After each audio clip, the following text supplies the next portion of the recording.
ध्यान से सुनो, ध्यान से सुनो। मछली पालन की कहानी, मछली रानी की जुबानी।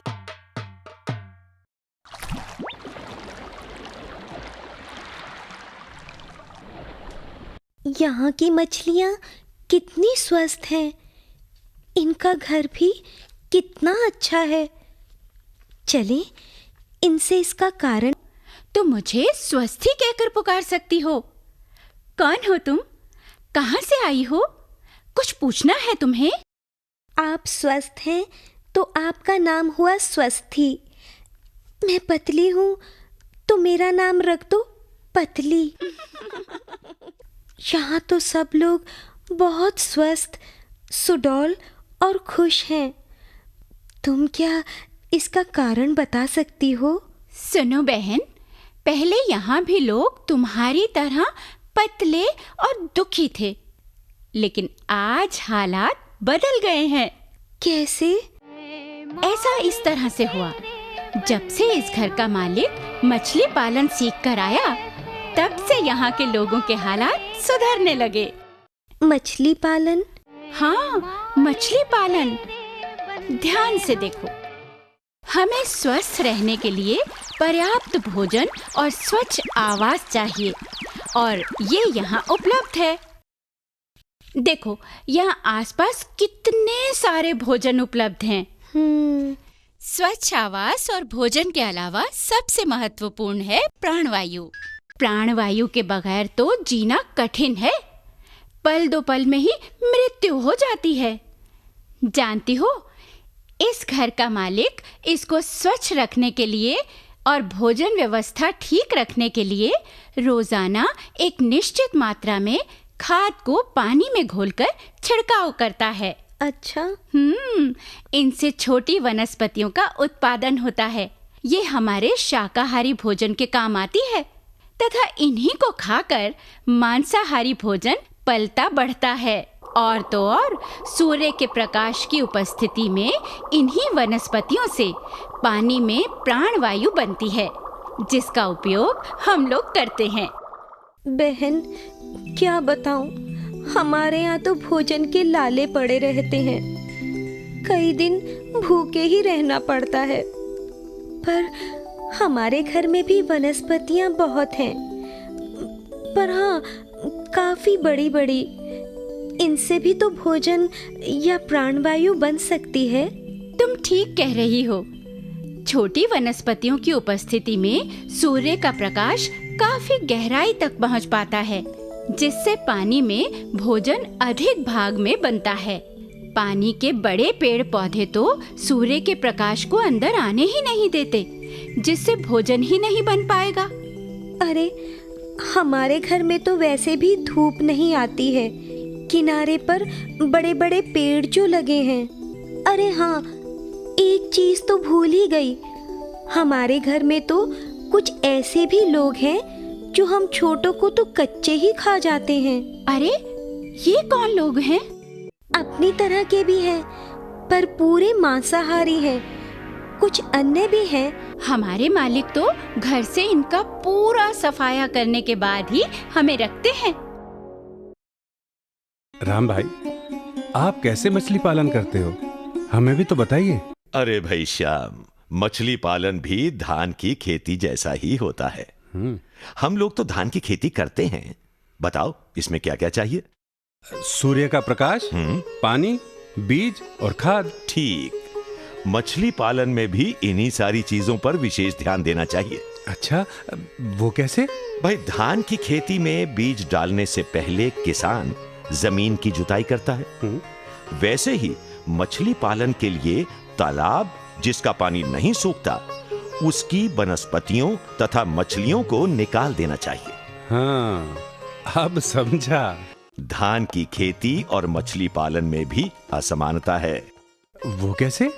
धान की खेती पर शीतकाल में कोई दुष्प्रभाव नहीं होता है, वहीं शीतकाल में मछली की वृद्धि नहीं होती है।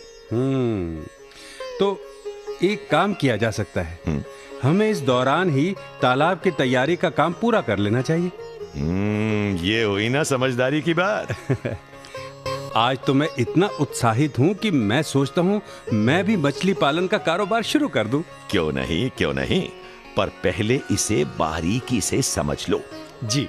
और हाँ, मछली की वृद्धि के लिए परभक्षी और अनचाही मछलियों को पूरी तरह निकाल देना चाहिए।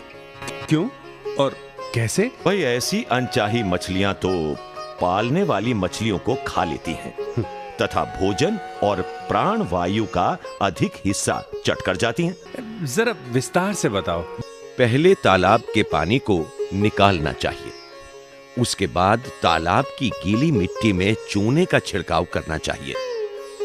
ध्यान रहे, चूने की मात्रा 200 से 250 किलो प्रति हेक्टेयर होनी चाहिए। फिर तालाब में महुआ की खली या ब्लीचिंग पाउडर डालने से सभी मछलियां मर जाती हैं। महुआ की खली 2000 से 2500 किलो प्रति हेक्टेयर प्रति मीटर अथवा ब्लीचिंग पाउडर 200 से 300 किलो प्रति हेक्टेयर प्रति मीटर पानी की दर से डालने से कुछ समय बाद मछलियां मर जाती हैं। महुआ खली के प्रयोग के 15 से 20 दिन बाद पानी की विषाक्तता समाप्त हो जाती है और ये खाद के काम आती है। मछली बीज को फिर तालाब में डालना चाहिए, लेकिन कैसे? बीज डालने के पहले तालाब में मछली की भोजन व्यवस्था करनी पड़ती है। अच्छा। इसके लिए तालाब में बीज डालने के 30 दिन पहले 35 से 40 किलो प्रति हेक्टेयर के हिसाब से धैंचा बो देना चाहिए। फिर तालाब में पानी भरना चाहिए। कुछ ही दिनों बाद धैंचा सड़कर खाद बन जाता है। ये तो बहुत ही आसान रास्ता है। खाद के प्रयोग से पानी में सूक्ष्म जलीय वनस्पति या वनस्पति प्लावक और जंतु प्लावक के अलावा बैक्टीरिया का समूह उत्पन्न होता है, जिन्हें मछलियां भोजन के रूप में खाती हैं। धान में खाद का प्रयोग होता है, तो क्या मछली पालन में भी खाद डालनी चाहिए? हाँ, सुनो, गोबर की खाद, यूरिया, सुपर फॉस्फेट तथा पोटाश को पानी में घोलने से तैयार होता है ये खाद। अच्छा।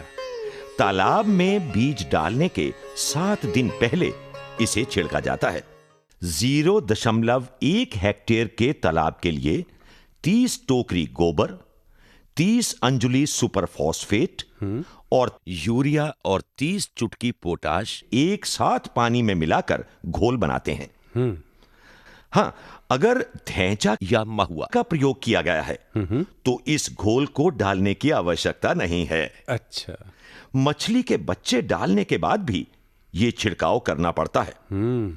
मछली के बच्चे डालने के बाद 1 टोकरी गोबर, 1 अंजुली सुपर फॉस्फेट और 2 मुट्ठी यूरिया और 1 चुटकी पोटाश पड़ता है।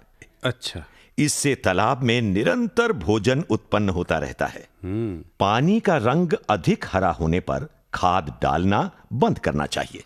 क्या छिड़काव करना जरूरी है? हाँ, लेकिन छिड़काव कहां करें? तालाब के पानी की सतह पर। तालाब के पानी की सतह पर छिड़काव करने से पानी में मछलियों का भोजन तैयार हो जाता है और मछलियों के लिए जैविक आहार का निरंतर उत्पादन होता रहता है। पानी में प्राण वायु की मात्रा ठीक रहती है। अगर हम बिना घोले खाद डालें तो वो पानी के नीचे जम जाती है और कई नुकसान कर सकती है। नुकसान? कैसा? पानी के तल में कई पौधे होते हैं। अच्छा। अगर खाद सीधे उन पौधों को मिले तो वो बड़े हो जाते हैं और सूर्य की रोशनी को तालाब के अंदर आने से रोक सकते हैं। साथ ही पौष्टिक तत्व जो जल के विभिन्न स्तरों पर पाए जाते हैं, उन्हें बढ़ने का मौका नहीं मिल पाता है। अच्छा। ये पौष्टिक तत्व मछलियों के पालन में सहायक होंगे। सूक्ष्म जलीय वनस्पतियों की फसल से मछलियों को एक तरफ ऑक्सीजन या प्राण वायु मिलती है और दूसरी तरफ ये उनका भोजन भी है। इन सूक्ष्म वनस्पतियों को जल में रहने वाले सूक्ष्म कीट भी खाते हैं। अच्छा। ऐसे सूक्ष्म जलीय कीट भी मछलियों के लिए अति पुष्टिकारक भोजन है। ये तो रही खाद की बात, पर ये तो बताएं कि किस तरह की मछलियों का पालन करना चाहिए? भाई तालाबों में देसी मछलियां जैसे कतला, रोहू तथा मृगल पाली जाती है। जी। इनके अलावा विदेशी बड़ी मछली जैसे सिल्वर कार्प, ग्रास कार्प और कॉमन कार्प भी इसके साथ ही पाल सकते हैं। अच्छा। धान में बीज डालने के कुछ नियम होते हैं, वैसे ही मछली पालन में भी बीज डालने के कुछ नियम होंगे?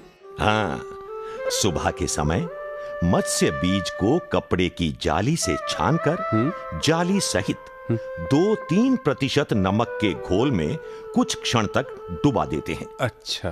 ध्यान रहे, नमक के घोल में मछली बेहोश होने के पहले उसे तालाब में डाल देना चाहिए। अच्छा। विलंब होने पर मछली के बीज मर सकते हैं।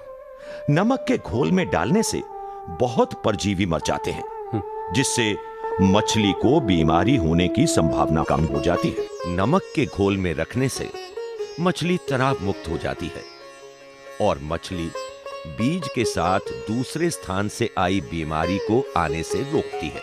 अच्छा, किस आकार की मछली और कितनी मछली डालनी चाहिए? कार्प मछली 50 से 100 ग्राम वजन की होनी चाहिए। 1 हेक्टेयर तालाब में 3000 से 4000 बीज डालने चाहिए। जरा ये तो बता दीजिए, मछली पालन के दौरान हमें क्या-क्या सावधानियां बरतनी चाहिए? ध्यान रहे, अधिक हरा पानी विकसित होने पर खाद का प्रयोग नहीं करना चाहिए। लगातार कई दिन घने बादल या कोहरा रहने पर भी तालाब में खाद का प्रयोग बंद कर देना चाहिए। जी। महीने में मछलियों की वृद्धि एवं उनके स्वास्थ्य की जांच करना चाहिए। बीज जितना पुराना होगा, उसकी रोग प्रतिरोधक क्षमता एवं वृद्धि भी उतनी ही अधिक होगी। तालाब में से मरी हुई मछली को तुरंत फेंक देना चाहिए। अच्छा। नहीं तो एक सड़ी हुई मछली पूरे तालाब को सड़ा देती है। साथ ही बीमार, सुस्त, दाग युक्त, विकृत तैरने वाली, ढीली चमड़ी वाली और सड़े पंखों वाली मछलियों को तुरंत निकाल देना चाहिए। तालाब की तली को भी महीने में 1 बार कुरेदने की आवश्यकता है। हाँ, अब समझा। इस तरह से मछली पालने से 2500 से 3000 किलो प्रति हेक्टेयर उत्पादन किया जा सकता है। इससे भी अधिक उत्पादन करने के लिए मछली को समतुल्य भोजन देना आवश्यक है। अब बताता हूं कौन सा भोजन। इसके लिए चावल का चूरा एवं मूंगफली की खली 1:1 के अनुपात में 2 से 3% मत्स्य शारीरिक भार के हिसाब से देना चाहिए। इससे 4000 से 5000 किलो प्रति हेक्टेयर मछली का उत्पादन कर सकते हैं। अधिक लाभ कमाने हेतु मछलियों को बेचने पर भी विशेष ध्यान दिया जाता है। अच्छा, वो कैसे? बड़ी मछली बाजार में बेचने से दूसरी छोटी मछलियों को बढ़ने की जगह मिलती है। मत्स्य निकासी का निर्णय बाजार की मांग एवं कीमत के आधार पर होना चाहिए। अच्छा। देखो, अगर बाजार में बड़ी मछली की मांग है तो बीज कम डालना चाहिए। जी। अगर बाजार में छोटी मछली की मांग है तो बीज ज्यादा डालना चाहिए। उसी तरह अधिक मांग वाली मछली के बीज की वरीयता रखनी चाहिए। जी। विशेष त्योहार आदि में मांग को ध्यान में रखना चाहिए। मत्स्य बीज की उपलब्धता को भी ध्यान में रखना चाहिए। जी, मैं समझ गया।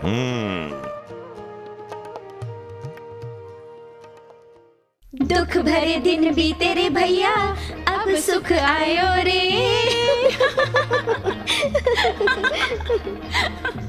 मछली पालन से बड़े आमदनी, खेत और जानवर को भी मिले पानी। तालाब सुखाओ, खरपतवार हटाओ, मारो परजीवी महुआ से। पानी भरो, बीज डालो, रोज बढ़ाओ खाद के छिड़काव से। बड़ी मछली चली बाजार, घर पर आती लक्ष्मी हजार। इति श्री मत्स्य पालन कथा।